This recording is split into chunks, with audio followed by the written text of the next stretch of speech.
네, 먼저 지난 한 주간에 저희가 미션 1과 2 그리고 비전 연합수련회를 무사하게 마치게 하신 하나님께 영광을 돌립니다. 아무쪼록 여러분들이 수련회 받은 은혜를 삶 가운데서 구체적으로 구현을 하고 이어가시기를 축복을 드립니다. 우리는 현재 풍요로운 시대에 살고 있습니다. 우리 주변에 수많은 먹거리들이 있고 또 장신구, 옷이 우리 주변에 널려 있습니다. 또 우리가 남아도는 레크레이션, 여가 시간을 채우기 위한 수많은 레크레이션 프로그램들이 우리 주변에 있고 우리가 보고 즐길 수 있는 영상물, 오락물들이 항상 우리 앞에 항상 놓여져 있죠. 제가 어릴 때만 해도 초등학교 시절을 시골에서 나왔는데 그때 했던 놀이는 주로 이렇게 딱지치기나 구슬치기 이런 걸 주로 가지고 놀았습니다. 근데 요즘 아이들 들어오면은 그렇게 노는 아이들이 사실상 찾아보기가 굉장히 힘듭니다. 요즘 아이들의 마음을 사로잡는 전자게임, 엄청난 영상물, 놀이기구 이런 게 너무도 많기 때문에 아이들은 그런데 관심조차 기울이지가 않습니다. 청년들도 마찬가지죠. 즐길 거 너무 많잖아요, 그죠? 우리 눈과 귀와 우리를 즐겁게 해주는 게 너무도 많기 때문에 사실상 어떤 것들을 선택해야 될지 애매할 때가 굉장히 많습니다. 근데 아이러니한 것은 무엇인가 하면 이상한 것은 우리의 삶은 그렇게 풍요롭고 안락하고 넘쳐난 무엇인가가 있는데 그렇게 풍요로운 삶 가운데서 한 가지 잊어버린 사실이 있습니다. 삶은 풍요롭지만 그렇다면 우리는 그 삶을 왜 살아가야 하는가? 우리의 삶은 어디로 가야 하는가? 바로 그 문제입니다. 19세기 위대한 기독교 사상가이며 또 실존 철학의 아버지를 불린 키에르케고르는 그런 말을 했습니다. 나는 내가 살기도 하고 죽기도 할 수 있는 그 어떤 것, 그 무엇을 발견하고 싶다. 그렇게 얘기를 했습니다. 아마 여러분들이 수없이 많은 바쁜 일들로 인해서 인생을 열심히 살아갈지라도 그리고 인생 가운데 일정 수준의 성취를 해낼지라도 만약 여러분 인생 가운데서 내가 왜 살아야 되는가, 나는 어디로 가는가에 대한 질문에 대해서 명확하게 답변하지 않는다면 어떤 위대한 성취를 할지라도 마음 깊은 곳에는 항상 불안감이 있을 겁니다. 내가 과연 바른 길을 가고 있는 것은 아닌가, 혹시 길을 잃고 있지는 않은 것인가 하는 그런 마음이 언제나 도사리고 있을 것입니다. 여러분, 우리가 어디로 가는가? 이 질문에 대한 대답이 무엇입니까? 그것이 바로 비전입니다. 비전이라는 것은 우리가 살아갈 때 내가 하고 싶은 것들, 그것을 목록을 쭉 작성하는 게 비전이 아니라 내가 이 땅에 왜 존재하는가? 나는 무엇을 위해 살아가는가? 그것이 바로 비전입니다. 인류 역사 가운데서 이 비전을 찾고 발견해서 매진한 사람들이 수없이 많이 있습니다. 여러분, 얼마 전에 어메이징 그레이스라는 영화가 개봉됐었습니다. 혹시 보신 분들이 있을지 모르겠지만 이것은 영국의 윌리엄 윌버포스라는 한 위대한 인물의 일대기를 그린 영화입니다. 우리 흔히 노예 해방이라고 하면 미국의 링컨이 먼저 했다고 이렇게 생각을 하는데 그렇지가 않습니다. 노예 해방은 영국의 윌리엄 윌버포스가 먼저 일으켰고 그 여파로 미국에서 노예가 해방된 것입니다. 윌리엄 윌버포스는 25살 때 예수 그리스도를 인격적으로 만났습니다. 그리고 존 뉴턴이라는 그런 멘토를 만나서 자신의 비전을 발견하게 됩니다. 그는 말합니다. 전능하신 하나님께서는 내 앞에 두 가지 커다란 목표를 두셨다. 하나는 노예 무역을 근절하는 것이고 다른 하나는 관습을 개혁하는 것이다. 윌리엄 윌버포스는 이 비전을 마음 가운데 간직하고 자신의 남은 생애 약 50여 년간의 시간을 전심전력해서 보내게 됩니다. 살해 위협도 있었고 의회에서의 수많은 논쟁과 논박이 있었지만 그는 끝까지 투쟁합니다. 그리고 죽기 3일 전에 영국 전역에서 노예 제도가 폐지가 되게 됩니다. 그는 비전을 소유하고 그 비전을 이룬 인생인 겁니다. 여러분 어떻습니까? 여러분에게는 이런 비전이 있습니까? 아무리 어렵고 힘든 상황 가운데서도 끝까지 자신을 이끌어갈 수 있는 바로 그런 비전. 얼음처럼 차가운 장벽에 막혀서도 내 마음 가운데 있는 불꽃이 꺼져가는 순간에 있어서도 계속해서 나에게 기름을 공급해 줄 수 있는 바로 그 비전. 여러분, 바로 이 비전이 여러분 가운데 있습니까? 보지도 못하고 듣지도 못하고 말하지도 못하는 헬렌 켈러는 이런 말을 했습니다. 진정한 시각 장애인은 보지 못하는 사람이 아니라 비전이 없는 사람입니다. 그렇습니다. 우리는 비전을 가져야만 합니다. 이 청년의 시절에 우리는 진정한 비전을 깨닫고 그것을 소유해야만 합니다. 자, 그렇다면 이 비전을 우리가 어떻게 가질 수가 있겠습니까? 어떻게 이것을 우리가 소유할 수가 있습니까? 첫 번째로 저는 비전은 발견하는 것이다. 그렇게 말씀을 드리고 싶습니다. 발견한다는 것은 어떤 의미입니까? 그것은 내 개인적인 힘으로 만들거나 세우는 것이 아니라 원래 있는 것을 내가 찾는다는 의미입니다. 어떤 한 유명한 목사님은 그런 말을 했습니다. 여러분이 책상 위에서 하루 종일 고민하면서 세운 여러분의 인생 계획, 여러분의 비전은 아무런 의미가 없습니다. 여러분이 비전을 찾을 때 먼저 이것을 알아야 됩니다. 그렇게 얘기를 했습니다. 그렇습니다. 우리가 비전을 생각할 때 흔히 범하는 오류는 바로 비전을 개인이 세우는데 내 스스로 힘으로 그것을 만들어내는 것, 그것이 우리가 비전을 찾는데 첫 번째로 우리가 갖고 있는 문제점입니다. 여러분, 어릴 때 보면은 아마 다들 꿈을 가지고 있을 겁니다. 저도 한두 가지 정도 꿈을 갖고 있었는데 개인이 좋아서 세우거나 부모님의 강요에 의해서 만들어졌건 꿈을 누구나 하나씩 갖고 있습니다. 근데 보통 그 꿈이 어떻습니까? 보통 처음에는 그 대통령이 되죠. 그렇죠? 그 시간이 지나고 이제 현실의 벽을 조금씩 느낄 만한 머리가 커지면 이제 좀 다운돼가지고 이제 전문 직종으로 내려가죠. 의사나 변호사. 대입을 한창 준비할 때만 되면 그냥 안정된 공무원 정도 하면 좋겠다. 이렇게 계속해서 자기의 꿈과 비전이 달라지게 됩니다. 그러나 여러분, 만약에 자기의 계획과 비전이 그 꿈이 상황에 따라서 늘 달라지는 것이라면 과연 그게 비전이 맞습니까? 비전이란 자기가 이 땅 가운데 존재하는 이유이고 내 인생에 가야 될 방향인데 그것이 수시로 바뀔 수가 있습니까? 물론 어떤 사람들은 굉장한 의지력을 가지고 있어서 자기가 처음에 결정했던 그 인생 계획을 그대로 실천하는 사람도 간혹 있습니다. 저는 군대 시절에 통신장교로 근무했기 때문에 저희 대대장님의 개인 PC를 가끔 점검할 기회가 있었습니다. 근데 PC를 한번 점검하다가 파일 하나를 발견했는데 그 파일의 이름은 인생 계획이었습니다. 라이프 플랜이죠. 근데 제가 이걸 봐야 되나 말아야 되나 고민을 하다가 한번 보고 싶어서 보면 안 되지만 보고 싶어서 열어봤습니다. 열어보니까 계획이 짝짝짝 돼 있더라고요. 그 스티븐 코비의 그 성공한 사람들 일과의 습관에 나온 대로 너의 인생을 프로그램하라 그런 말이 있지 않습니까? 그 계획대로 30대는 이거, 40대는 이거, 어느 순간에 대령 진급, 어디는 어느 장소에서 산안장을 하겠다. 작작작작 인생 계획이 있습니다. 근데 문제는 뭐냐면 제가 이 부대에 부임하기 전에 이 대대장님이 관리하는 그 부대에 구타로 인해서 사망사고가 있었습니다. 여러분 군대 갔다 온 분은 아시겠지만 부대 내에서 사망사고가 발생하면 그 부대의 지휘관은 사실상 장례는 끝난 겁니다. 진급을 사실상 포기해야 됩니다. 근데 이 대대장님은 그렇게 안 하시더라고요. 원체 탁월하신 분이었는데 사관학교 출신에다가 각종 시험에서 1등을 하신 분이어서 엄청난 열정과 노력으로 부대를 이끌어갑니다. 훈장이나 훈장, 표창이나 표창은 다 따내고 사단 최우수 부대로 그렇게 등극을 하게 됩니다.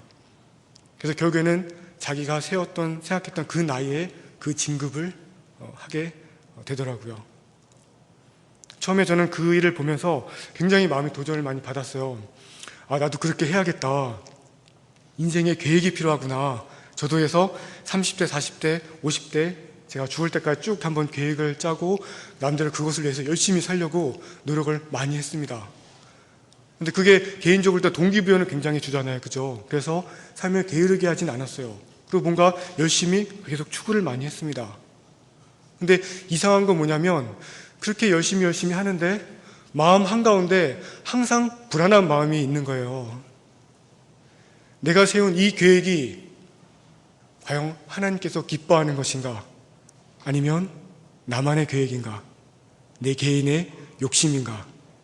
이 갈등이 마음 가운데서 도저히 떠나지가 않았습니다.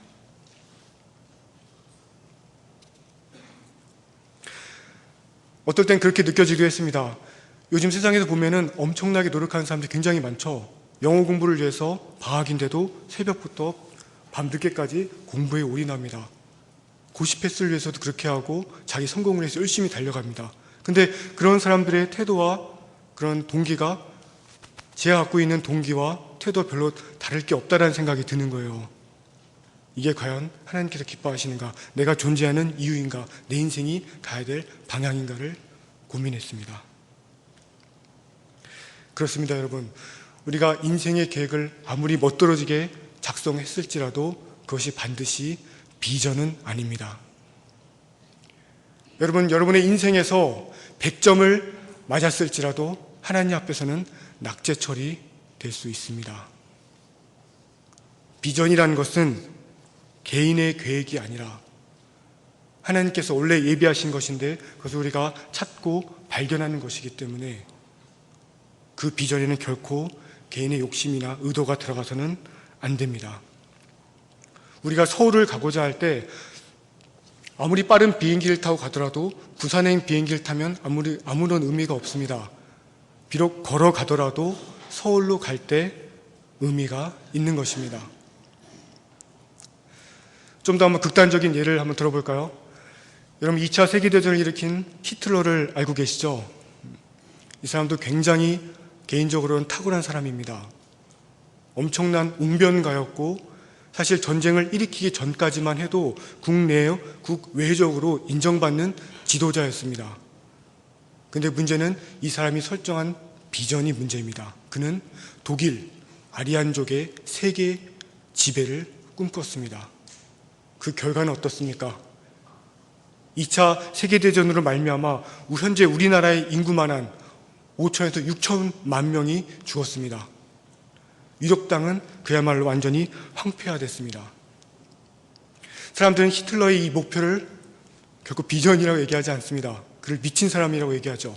잘 얘기해야 그것은 하나의 야망에 불과합니다. 그렇습니다. 여러분, 우리는 비전을 찾을 때 결코 자기 의도가 들어가서는 안 됩니다. 비전은 발견하는 것입니다. 하나님께서 준비하신 것, 우리가 살아가야 될 이유, 바로 그것을 찾는 것이 비전입니다. 두 번째로 저는 지금 비전은 발견하는 것이라고 말씀을 드렸는데 저는 반대의 이야기를 한번 해보고 싶습니다. 비전은 발견하는 것이지만 또한 비전은 만들어가는 것입니다. 사실 비전을 발견한다는 것은 그렇게 녹록한 일이 아닙니다. 이번 비전 연합수련회에서도 강사님이 자기의 비전과 사명을 발견한 법들을 이렇게 쭉 얘기를 해주셨습니다. 그래도 사실상 자기의 명료한 비전을 발견하는 것은 그렇게 만만치가 않습니다. 여러분 성경의 요셉의 그 이야기를 잘 알고 계시죠? 어떤 사람은 요셉이 처음부터 꿈을 가졌다고 그렇게 생각을 합니다. 저도 주일학교 공과 시간에 그렇게 배웠는데 사실 그건 잘못된 이야기입니다. 볏집단이 자기에게 고개를 숙이고 해와 달과 11별 자기에게 고개를 숙이는 그 꿈은 그냥 자기 비전이 아니라 하나님께서 그에게 앞날에 대한 미래를 잠깐 보여주신 것 뿐입니다. 성경에 보면은 요셉은 그 꿈조차를 잊고 살았다가 창세기 42장에 보면은 나중에 그 꿈을 기억을 하게 됩니다. 요셉이 그런 어려운 환경, 자기 친형제들한테 팔려서 애굽의 노예로 팔리고 또 모함을 받아서 감옥에 갇히는 그 어려운 환경을 극복했던 이유는 그 꿈이 아니라 하나님 한 분만을 온전하게 신뢰하고 하루하루를 살아갔을 때, 그때 바로 그가 그것을 견뎌낼 수 있었던 겁니다. 먼 훗날에 그가 애굽 총리가 되었을 때 바로 그는 비전을 깨닫게 됩니다. 창세기 45장에 보면 그런 말씀이 있습니다. 당신들이 나를 이곳에 팔았다고 해서 근심하지 마소서, 한탄하지 마소서. 하나님이 생명을 구원하시려고 나를 당신들보다 먼저 보내셨나이다. 하나님이 이 큰 구원으로 당신들의 생명을 보존하고 당신들의 후손을 상에 두시려고 나를 당신들보다 먼저 보내셨나니, 이렇게 말을 하고 있습니다. 다시 말해서 이스라엘 민족을 보존하고 그 후손을 퍼뜨리는 것이 자기의 비전이었다는 것을 인생 거의 막바지 이뤄서 깨달았던 것이죠. 여러분, 주님은 나의 최고봉으로 유명한 오스왈드 챔버스는 그런 말을 했습니다. 만일 당신이 비전을 발견한 시간과 장소, 그 내용에 대해서 명확하게 얘기할 수 있다면 나는 당신의 정말 비전을 발견하는 것이 의심스럽다. 그렇게 얘기를 합니다. 또 러시아의 독재에 홀몸으로 항거하고 노벨 문학상까지 받은 알렉산더 솔제니친이라는 사람이 있는데, 이 사람은 그런 얘기를 합니다. 모든 인생은 신비로운 의미를 가지고 있다. 우리는 그것을 해독하지 못할 때 절망하게 된다. 그러나 위대한 인생이란 이런 신비로운 의미들을 하나하나 해독하고 이해하며 걸어가는 법을 배울 때 성공하는 것이다. 그렇습니다. 우리가 비전이라는 것은 내가 딱 얻겠다라고 마음먹은 그 순간 얻어지는 건 아닙니다. 굉장히 오랜 시간이 걸릴 수도 있습니다. 하지만 여러분, 그러면 오늘 어떻게 해야 됩니까? 비전이 이렇게 오랜 시간이 걸린다고 하면 그냥 넋놓고 앉아 있어야 되나요? 하나님께 나에게 비전을 보여줄 때까지 기다리겠습니다. 근데 그전에는 어떤 열정도 갖지 않겠습니다. 왜냐하면 잘못될 수도 있으니까 그냥 편안하게 있겠습니다. 하나님, 이게 성경의 원리 아닙니까? 그렇게 말하겠습니까? 그러나 이것도 그렇지 않습니다. 여러분, 예수님이 하신 달란트 비유를 기억하실 겁니다. 주인이 먼 여정을 떠날 때 3명의 종에게 5달란트, 2달란트, 1달란트의 그런 재물을 넘겨줬습니다. 근데 주인은 결코 그 종들에게 이렇게 살아라, 이런 계획을 가지고 네 달란트를 써라, 그런 계획을 절대 말한 적이 없습니다. 근데 어떻게 합니까? 5달란트, 2달란트 받은 종들은 그런 계획이 없어도 자기가 기도하고 고민하며 그 계획을 실행했을 것입니다. 장사를 하고 이윤을 크게 남긴 거죠. 예수께서는 그 이윤을 남긴 종들에게 뭐라고 얘기합니까? 충성된 종들아, 그렇게 말씀하십니다. 상급을 주십니다. 그러나 반대로 아무것도 하지 않고 난 주님께 받은 명령이 아무것도 없어, 하나님 무서운 분이잖아, 땅에 묻어두고 아무 일도 안 한 종은 어떻게 합니까?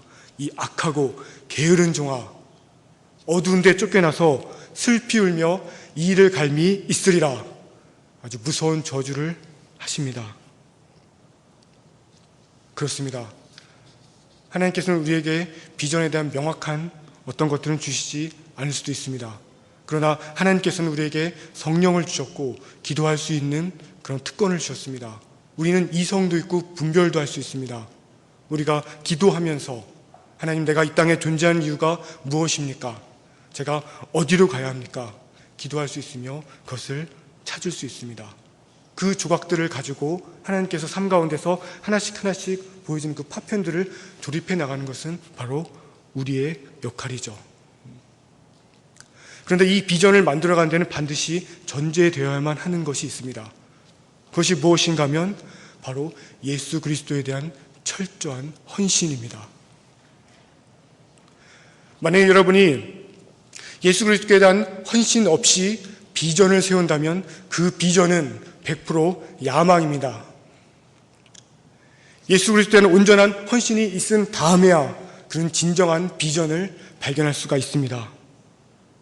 누가복음 9장 23절에 그런 말씀이 있는데, 무리에게 이르시되 아무든지 나를 따라오려거든 자기를 부인하고 날마다 제 십자가를 지고 나를 쫓을 것이니라. 만약 우리가 예수 그리스도를 따르며 예수 그리스도께서 주신 그 비전을 발견하고자 한다면 먼저 자기를 부인해야 됩니다. 우리 자신의 욕망과 정욕을 내려놓고 예수 그리스도께 헌신할 때 우리는 진정한 비전을 발견하게 됩니다.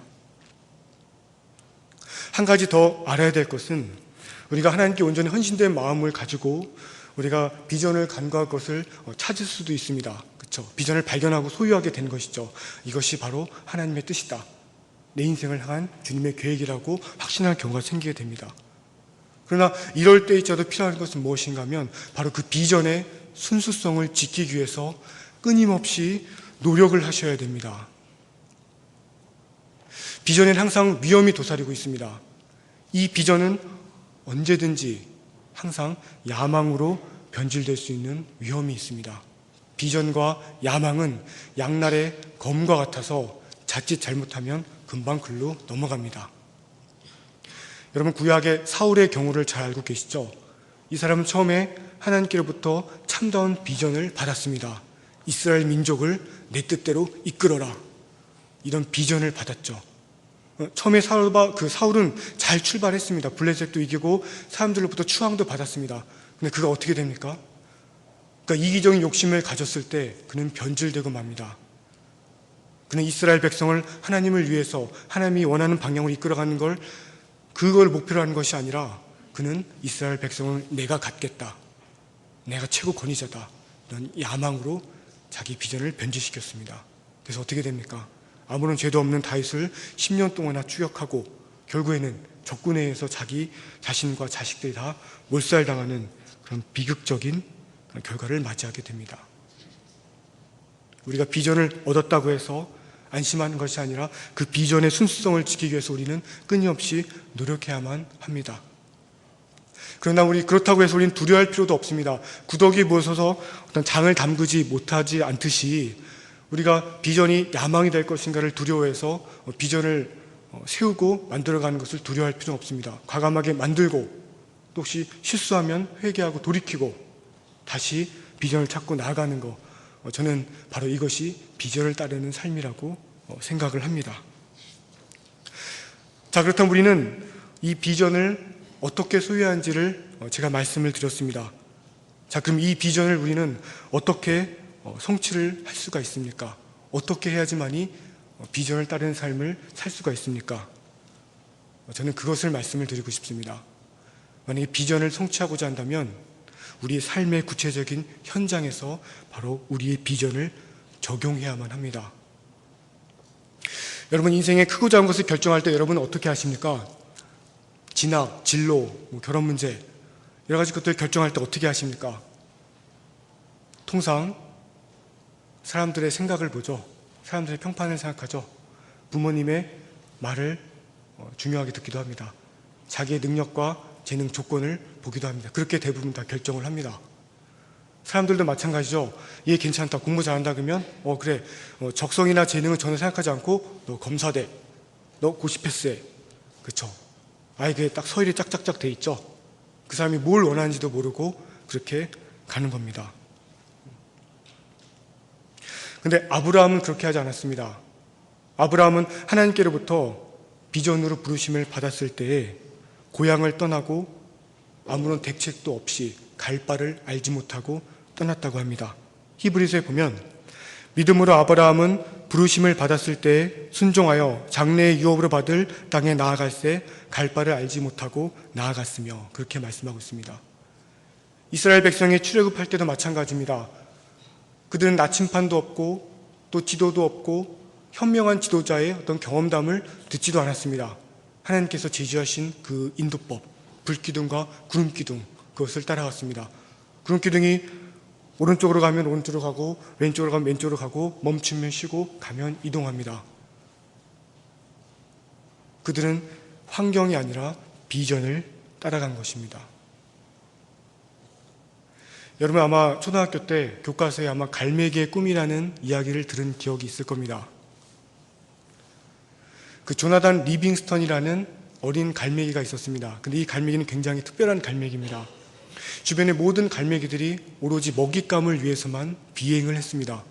근데 조나단은 그렇게 하지 않았습니다.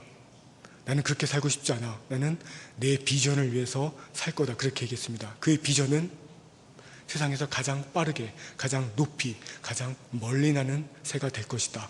이 비전을 가슴에 품고 그 비전대로 살아갔습니다. 동료들이 비판합니다. 마을의 원로가 얘기합니다. 네 수준을 알아라. 네 먹고 사는 걸 걱정해라. 웬 비전이냐. 그러나 조나단은 거기에 굴하지 않고 끊임없이 노력을 했습니다.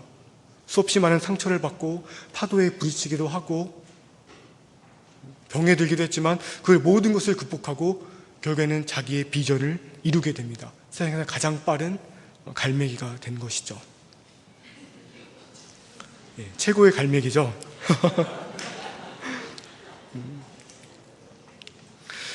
우리에게도 마찬가지일 겁니다. 세상과 환경은 우리들에게 이야기할 수도 있습니다. 네 조건에 맞게 살아라. 환경은 그렇지 않다. 돈이 중요하다. 권력이 중요하고 인맥이 중요하다. 거기에 수준에 맞게 네 인생 계획을 세워라. 그렇게 이야기할 수도 있습니다. 그러나 우리는 그런 환경에 결코 얽매여서는 안 됩니다. 그 운명이라는 벽, 사람들이 얘기하는 소위 숙명이라고 얘기하는 그 벽 앞에 당당히 맞설 수 있어야만 합니다. 그것이 바로 비전입니다. 이제 말씀을 마무리하려고 합니다. 저는 그 비전은 발견하는 것이며 또한 비전은 만들어가는 것이고 우리가 그것을 성취하기 위해서는 실적인 삶의 현장에서 그 비전을 구체적으로 적용해야 한다고 말씀을 드렸습니다. 저는 군대에 있을 때 구보를 많이 했습니다. 보통 구보라고 하면 단어의 의미상 달리기를 의미합니다. 그러나 군대에서는 일반적인 달리기가 아니라 그 호루라기 소리와 구령에 맞춰서 이렇게 착착착착 뛰어가는 것을 보통 구보라고 얘기합니다. 그러니까 지휘자가 삐빅 삐빅 하나 둘 하면서 그 착착착착 뛰어가는 거죠. 군대 갔다 온 분은 아시겠지만 그런 일 굉장히 많습니다. 그런데 굉장히 큰 훈련장에서 이런 구보 행렬이 굉장히 많이 있습니다. 그래서 여기저기 구보 행렬이 이어지는 거죠. 그러다 보면은 구보 행렬이 때로는 겹치기도 합니다. 근데 구보 행렬 서로 마주치고 지나갈 때는 어떤 현상이 벌어지냐면 지휘자도 그렇고 우리도 그렇고 호루라기 소리를 굉장히 높입니다. 삐빅삐빅 하는 게 삐빅 삐빅 삐빅 하면서 굉장히 호루라기 소리를 높입니다. 왜 그런가 하면 내가 이렇게 호루라기 소리를 높이지 않으면은 그 사람 상대방의 호루라기 소리에 우리 구보 행렬이 어그러질 수 있거든요. 발을 맞춰서 착착착 뛰어야 되는데 어그러지는 겁니다. 그렇게 되면 난리가 나죠. 그날 이제 구르고 막 원상폭격하고 막 그러는 겁니다. 기합받고. 그렇기 때문에 이제 할 때는 굉장히 크게 합니다. 그거를. 저는 마찬가지라고 생각합니다. 우리가 비전을 따라가는 그 구보 행렬을 방해하는 요소들이 우리 가운데 정말 많은 것 같습니다. 세상의 호루라기가 정말 많은 것 같습니다. 안락한 삶에 대한 유혹일 수도 있고 성공하고 싶은 욕망일 수도 있습니다. 우리 능력의 한계일 수도 있습니다. 게으름과 나태일 수도 있습니다. 그러나 우리는 이런 세상의 호루라기 때문에 우리의 구보 행렬을 결코 어그러뜨려서는 안 됩니다. 우리 비전의 호루라기를 높이 외칩시다. 그 호루라기를 크게 불러서 하나님께서 원하시는, 하나님께 우리에게 예비하신 그 비전을 성취하시는 여러분이 되시기를 간절히 축복합니다. 기도하시겠습니다. 하나님 감사드립니다. 오늘 말씀을 통해서 하나님께서 우리에겐 비전을 예비하셨다는 것을 배웠습니다. 우리 여기는 모든 청년들이 이 귀한 비전을 소유하고 이 비전을 따라가는 그런 귀한 지체 될 수 있도록 은혜를 베풀어 주십시오. 예수 그리스도의 이름으로 기도드립니다. 아멘.